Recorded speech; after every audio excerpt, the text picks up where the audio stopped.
Grâce à vous, à Emmanuel Ducrot. C'est pas ça, mais c'est que j'ai perdu le texte de votre chronique. Mais je sais de quoi l'on parle, Emmanuel. On va parler ce matin, voilà, d'Agatha Christie. Son œuvre est en cours de republication au Royaume-Uni depuis 2020.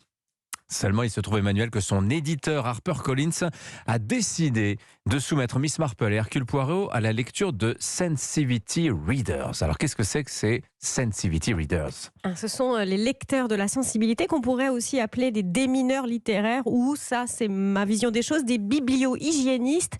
Ils sont supposés purger les livres du langage, des concepts potentiellement offensant pour le lectorat contemporain. Pour ce qui est des ouvrages actuels, on est souvent dans le gommage préventif de toutes les aspérités pour que personne ne ressente le moindre inconfort en lisant.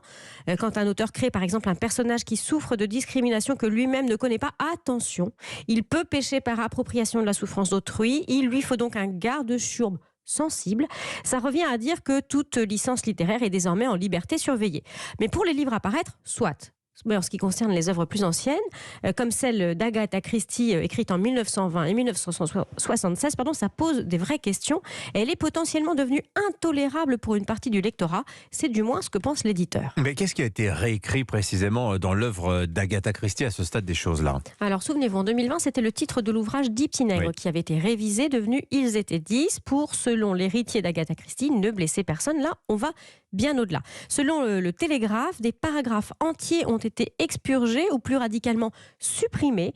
On a effacé les descriptions des références ethniques. Pire, des personnages qui avaient le malheur, selon les Sensitivity Readers, d'être noirs, juives ou gitanes n'existent tout simplement plus dans la réécriture d'Agatha Christie. Alors le terme oriental, par exemple, a aussi été biffé du texte de Mort sur le Nil. C'est quand même un peu ennuyeux là. Hein. Oui, comme toute référence d'ailleurs au peuple nubien, pourtant structurant dans l'histoire égyptienne.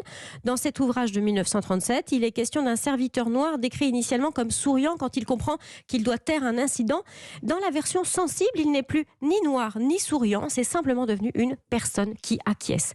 Des exemples comme ça, il y en a à l'appel, des expressions, parfois racistes ou antisémites, parfois simplement datées. Elles ont toutes été purgée.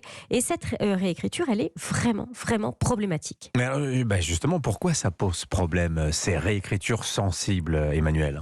Parce que cette vague de vertu qui pousse à la réécriture d'ouvrages célèbres gagne du terrain dans le monde anglo-saxon. L'auteur pour enfants Roald Dahl ou celui de James Bond, Sir Arthur Fleming, ont déjà pris leur petite fessée posthume par les ligues de vertu littéraires. Heureusement, pour l'instant, la France est encore épargnée par sa législation sur le droit d'auteur. Mais derrière le cache-secle, ce n'est plus acceptable dans le monde actuel.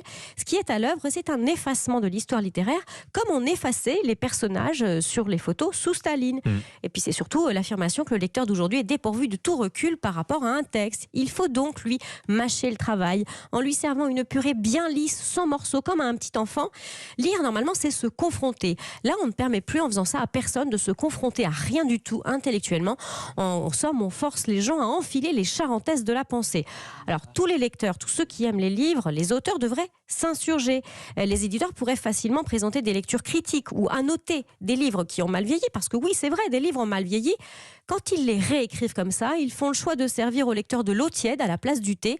C'est en fait, pour le dire avec un langage qui ne passerait pas à la réécriture, les prendre pour des cons. Oh, l'auditeur sensible sera choqué, Emmanuel Ducrot. Merci à vous, qu'on lira avec plaisir également dans les colonnes de l'opinion. Merci beaucoup, Emmanuel. Bonne journée à vous. 8h40.